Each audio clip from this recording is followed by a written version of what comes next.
Hi everyone, welcome to the YouTube channel. In this video, we will see how to activate UnitedHealthcare UCard. If you have been a member of United Healthcare or maybe you have recently joined it and you would like to activate your card, so I will show you the easiest way to do it.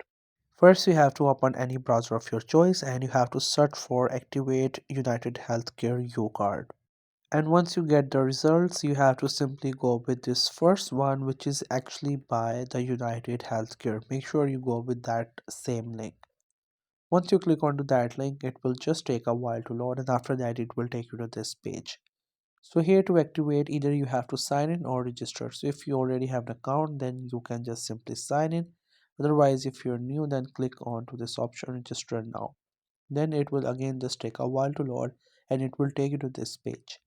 Now here you have to simply add all of your information, whatever it is asking, like your name and your date of birth.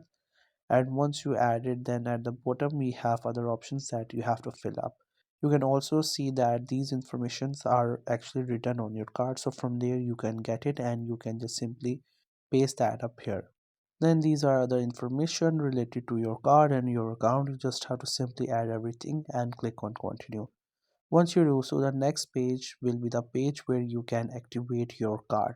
So you just have to simply activate it from that page and your U card will be activated. So that's how you can activate your United Healthcare U card. I hope you found this video helpful and informative. Make sure to subscribe to the YouTube channel for more informative videos and updates, and thank you for watching the video.